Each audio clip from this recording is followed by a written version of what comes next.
On this report, Joseph W. quenches our thirst for insight in the local real estate market. Here, I'll tell you, we had a couple clients tell us in September and October that they wanted to wait for the election to be over. It's kind of logical. I mean, it was like no big deal. Deb and I have some things that we wanted to do, but we wanted to wait. We didn't want to be premature in purchasing something and kind of getting your heads above your skis or whatever.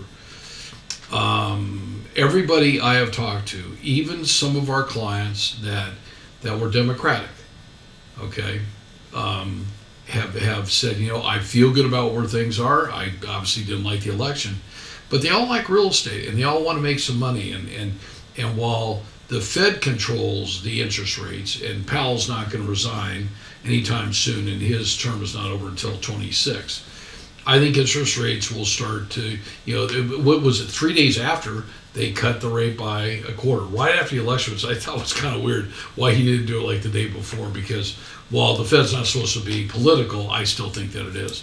I think that we're never going to see 3% mortgages. So, I remember we had a young lady working for us years ago, Taylor Titus, and she bought her first house on Napa Valley, and I think her rate was about 3%. And we got talking about, she said, well, I'll be able to refinance this. I said, no, because we're never going to see these rates again. Well, I think if we can get down to the point that we see the rates in the high fours, 4.755, I think that's probably a good year and a half away. But people are feeling good. So our phones are ringing. They're not ringing off the hook, but they're ringing. Deals are closing. We've got a couple of good transactions that we're working on. And nobody that we were doing business with said, if this person won or this person lost, I was going to kill the deal. So it's kind of interesting. I think that people have confidence. I think also, Terry, I think that people recognize that the high desert region, including in Palmdale, Lancaster, even including Yucca Valley, Joshua Tree, and Marengo Valley, and in Coachella Valley, those are the only places to grow in Southern California. We got 40 million people in California. You got a lot leaving, but we're still seeing some growth, and those areas are going to grow. And people that have capital and developers, they're constantly looking for that next place. So I'll tell you one thing. We get a ton of calls from West LA. A lot of calls from West LA. I was raised near West LA, so I know Wilshire Boulevard and Little Santa Monica like the back of my hand.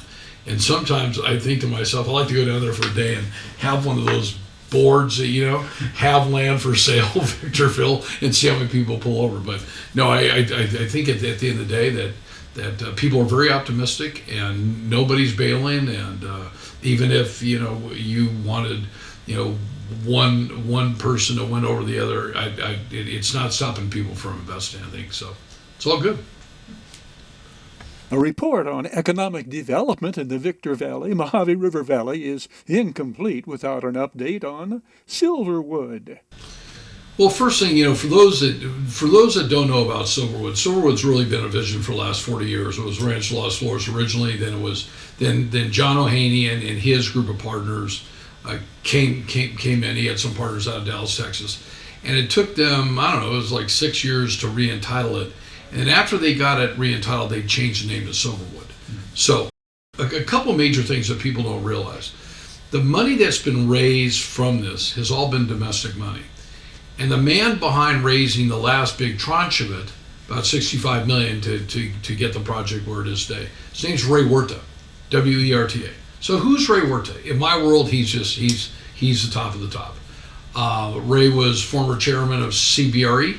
The Bradco companies back in 2000 and 2005 had a working relationship with CBRE. We had a handshake deal. I called it a cocktail napkin deal between Scott Kaplan and Lou Horn and that. CBRE is just, they're the epitome. They're the best of the best. So he's a former chairman, sat on the board of directors. Also the president of the Irvine Company.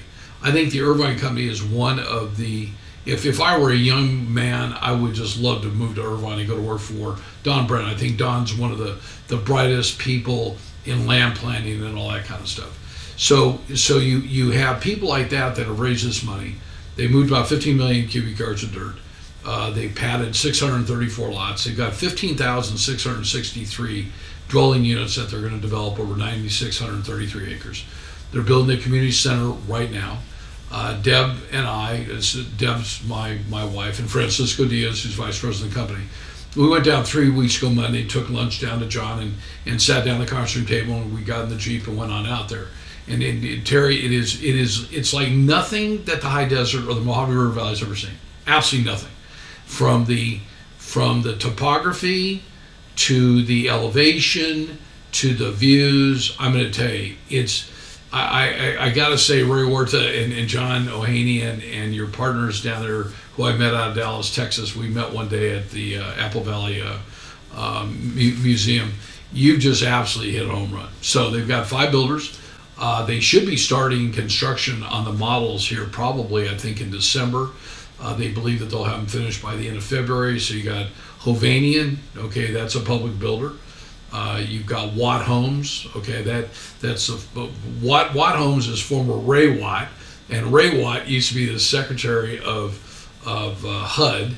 You've got Woodside, Richmond American, they're owned by the same Japanese company, but they're 2 different products. And then you got Lennar. So you've got 5 incredible builders. When they underwrote the pricing has now changed based on product type, the square footages. There are 5 very different home styles that will be offered, and they'll be offered, I think, between somewhere in the 4s all the way up to the mid 7s. So it's their interest list is twice what they thought it was going to be. So they're getting really good reaction. So if somebody is interested, I would go to, I think it's silverwoodca.com and go take a look. It is, I am so proud to see that project here after all these years. One of my very close friends, Mark Eagleton, who unfortunately passed away years ago, at one time was involved in the project. Him and a bunch of his buddies that went bankrupt on it. I was told about it on my first trip to Victorville from Santa Barbara when I was vice president of Pegasus Development on the weekend of September 21st, 1986, when Hesperia wasn't even incorporated.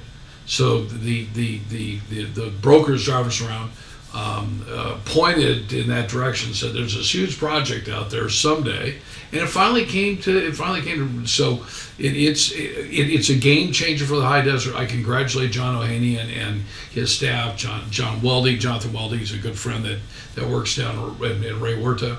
They're bringing that level of class now. I think it's gonna push all the other home builders within the interior market out here with KB and those homes. I think it's going to push builders now to say, what are they going to do?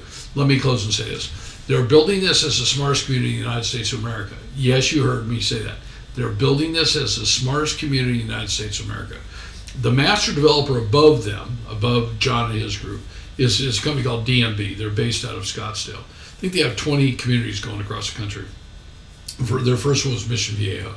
So they've got a lot of experience. They know exactly what people are looking for. They know exactly how to market to them. And most importantly, they know what to build. So as John said to me, probably on my 3rd or 4th trip down there, he said, Joe, we envision that you're going to come on home, you're going to park your car on Friday night, and you're not going to get in your car until Monday morning. You're going to walk to the community center. You're going to go to the park. I mean, they're going to have just massive parks. He showed me some park sites that just, I'm going to tell you, they're bringing some competition on up here. So, Barstow had the biggest sports park up here. Barstow, if you're watching anybody out there, I'm going to tell you better go dress that dude up, because this is big time stuff. And I think for all the other cities, I think all the council members of the different cities should go take a look at this. Competition is good. I think what it does, it refines your game, and it makes all boats rise. So, John, congratulations. Ray Huerta, congratulations. I just think you're great, and I hope I'm around when you got that last home done. They are going to have an age-restricted product coming in here in the next couple of years. So I was kind of hoping when I took Deb down there that I was going to be able to do the sales job, and she said, Joe, I don't want to move off the golf course. She loves her view, and I can't say I blame her, but I did say I'd be willing to negotiate on something down there. But yeah, it's just a great project. So congratulations.